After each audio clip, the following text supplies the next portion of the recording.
Greetings, YouTube. There are currently more people who have come down with measles than there are trans athletes in America.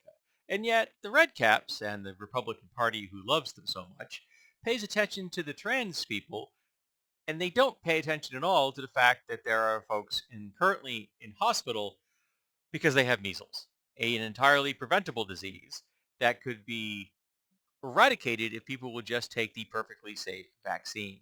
And yes, vaccines are safe.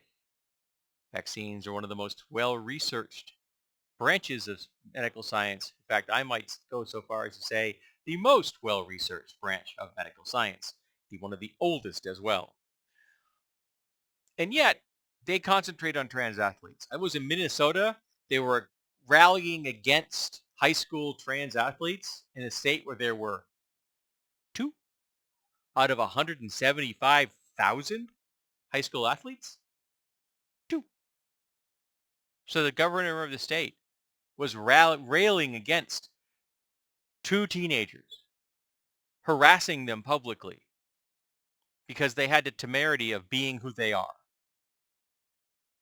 which is sickening.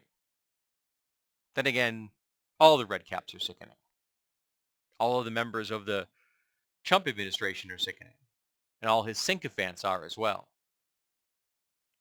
And they're only going after trans people because they're a small minority that it's easy to get folks riled up about, because trans people cause a lot of folks to ask questions they never wanted to have answers to.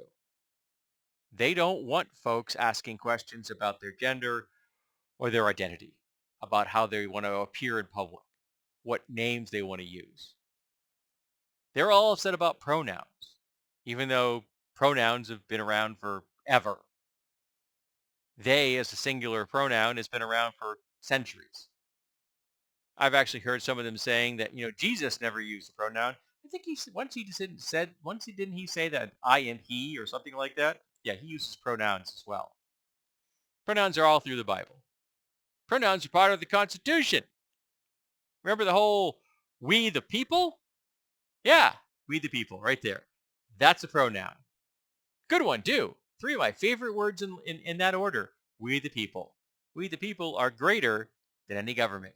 We the people are greater than any billionaire. We the people are greater than any level of discrimination, bigotry, or prejudice. We just have to act on who we are, place things in positions to help folks as opposed to hurt them. So yeah, let's help the trans athletes. Let's make sure they get to become trans adults.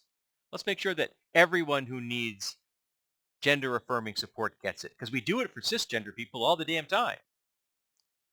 Cisgender folks get gender affirming care constantly. Hair plugs, plump lips, eye folds, boob jobs, butt jobs, tummy tucks, chin sculpting. There's 1,000 different ways that cisgender people get gender affirming care, and no one bats an eye about it. But if a trans person comes forward and says they want gender affirming care, that makes a lot of folks very uncomfortable, because those folks are ignorant, and they're being prejudicial bigots. They need to learn. They need to understand. And you're going to say, well, you're being offensive to them. Too damn bad. Their actions are offensive to anyone who has a shred of decency inside them. And they're offensive to the entire trans and queer community. Denying the very existence of these people. Denying that they deserve bodily autonomy and medical care. They make me sick. I would rather have a trans person in the restroom with me, or as a roommate, or as a neighbor, than any red cap. Do not feel safe around any red cap. Hell, I don't feel safe around a lot of white people because I don't know if they're red caps. I don't know if I'm standing next to a Nazi right now. I don't worry about that when I'm around a trans person. I don't worry that they're going to be a danger to me because they aren't. Red caps, though, they are. So let's defend the trans athletes. Let's defend trans youth and trans adults. Because I would really love to see more trans youth become trans adults. And I'd like to see a little more trans adults living their fullest lives and being happy. I don't think that's much to ask for. I really don't. And yet, so many Americans come up wanting.